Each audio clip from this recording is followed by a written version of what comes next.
So what we always do at the start of a fight is look at your situation, look at the enemy situation, like we did before, and just base our strategy on that, which of course is very difficult in the game, but it's something you want to practice when you look through your games or when you have died and when you think back on them, so that it becomes faster and becomes a habit.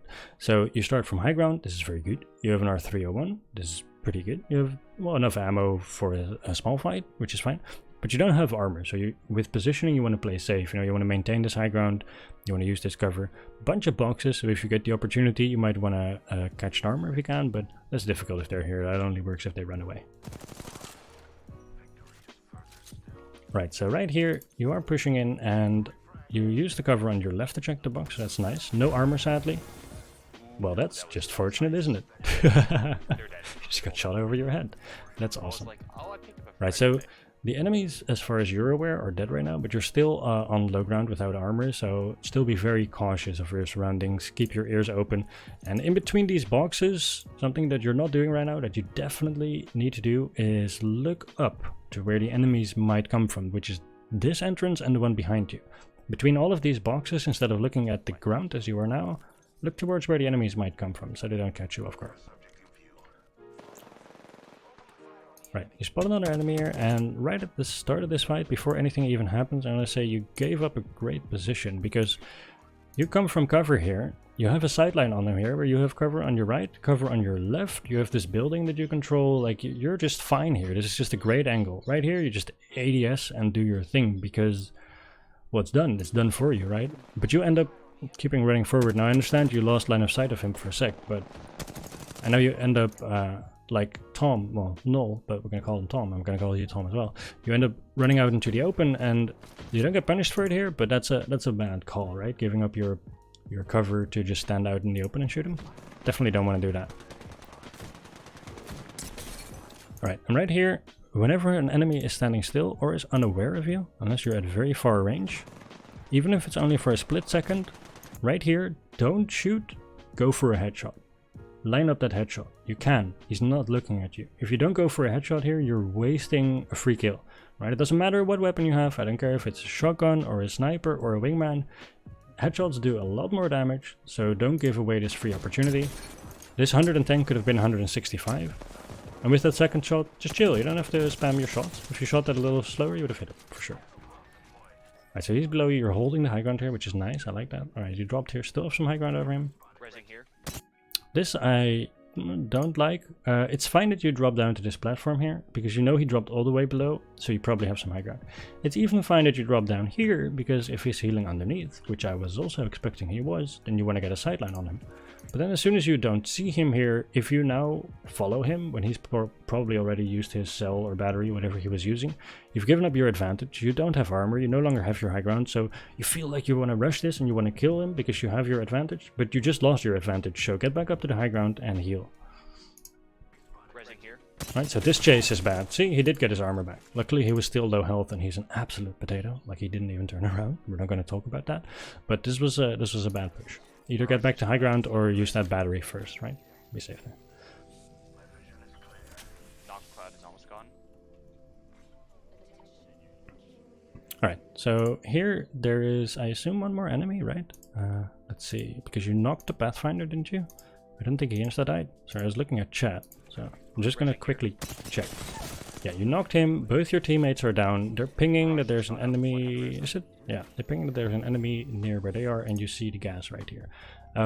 So right here, look at all this cover that you have. You can control this roof, you can control the building, you can control this wall here, or this truck, or this box. Any of these are fine.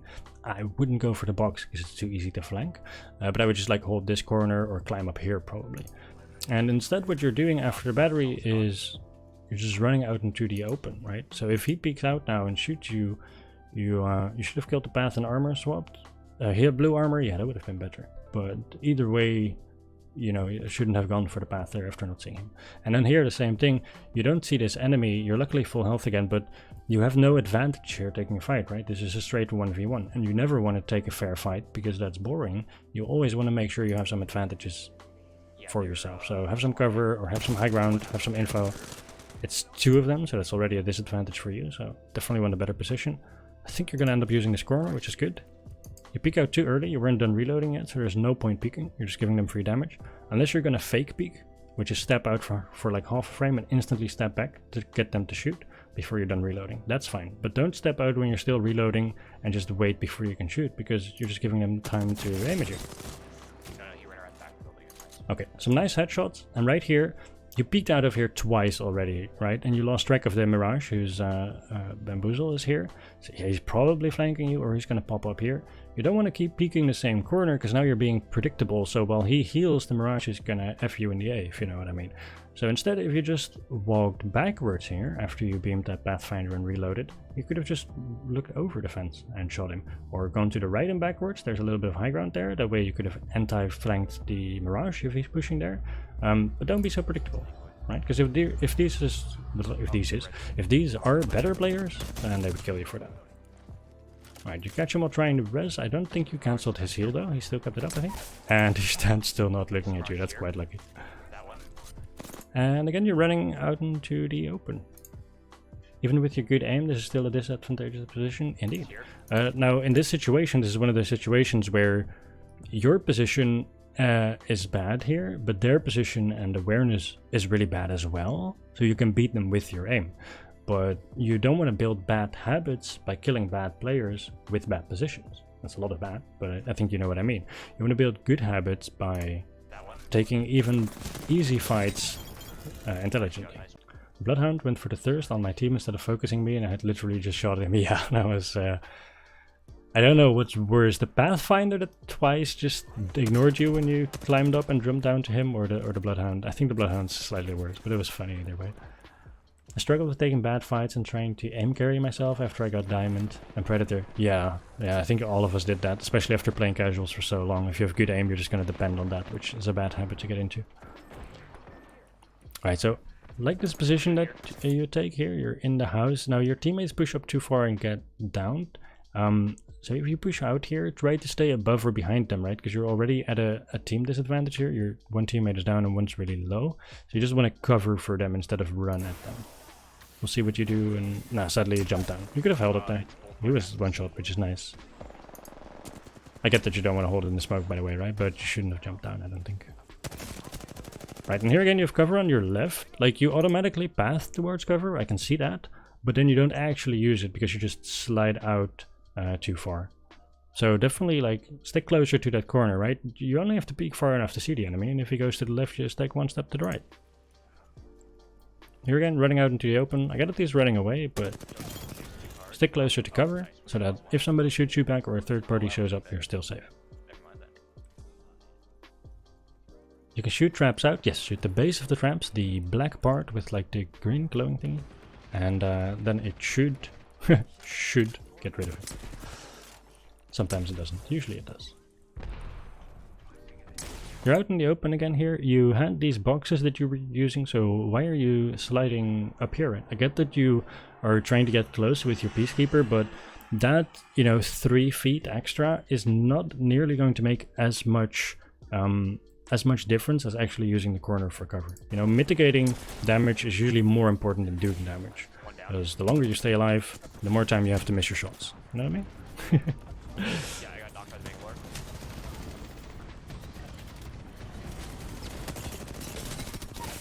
Nice. Just run out, run as far as you can. Nope, I wouldn't Phoenix here, because if your teammate goes down, well, right as I say that, he went down, you're within audio range, right? And within visual range. And a Phoenix kit, if you interrupt this, you're going to be 2 HP. So, no, keep running. This is a yikes, keep running.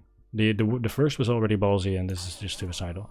Now, so far your enemies have been potatoes, so hopefully you get away with this, but this is not a good place to heal.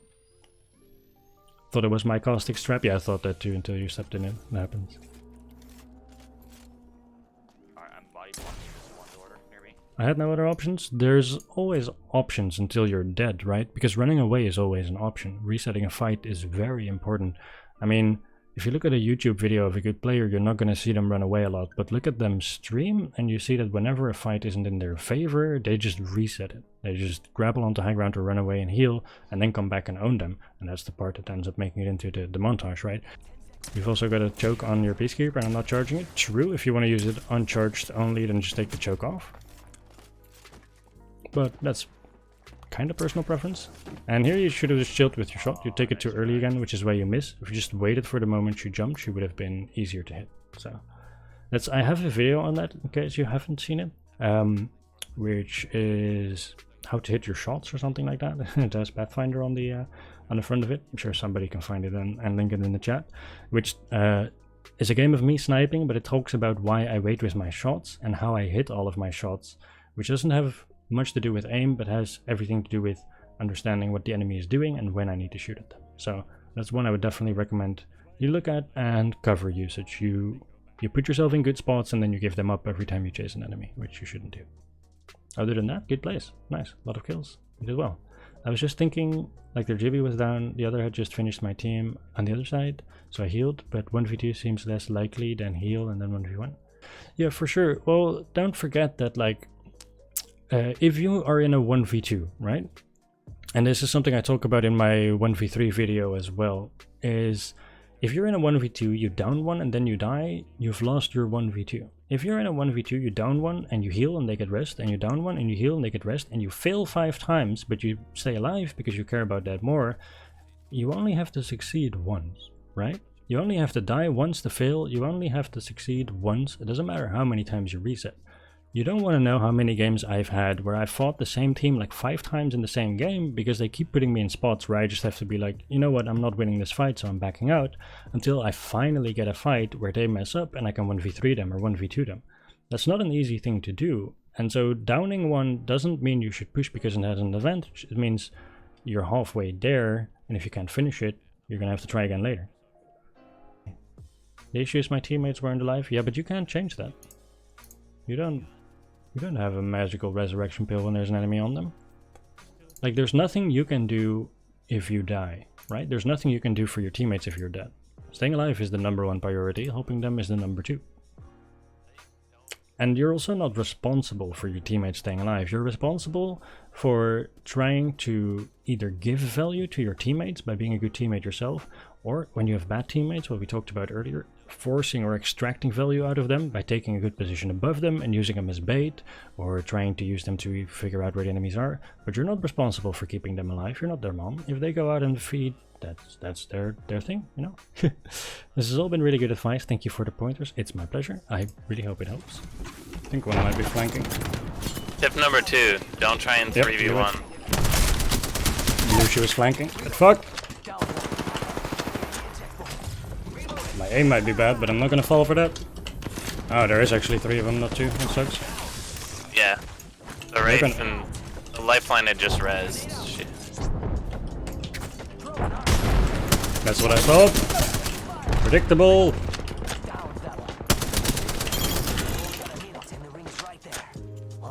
The last one just died to somebody else. Come on, compadre, get up. Come on, come on, come on.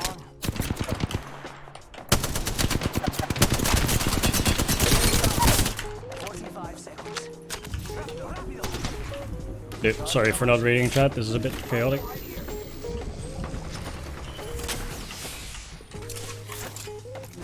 Fire in the hole. Breeze around the corner.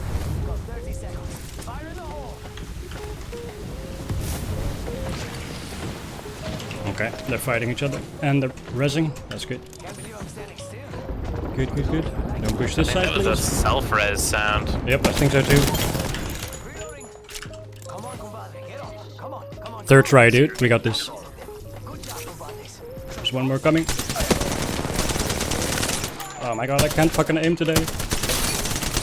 But I do have a Spitfire, so I can just shoot forever. Who needs aim when you have Spitfire? Yeah, so stupid, dude.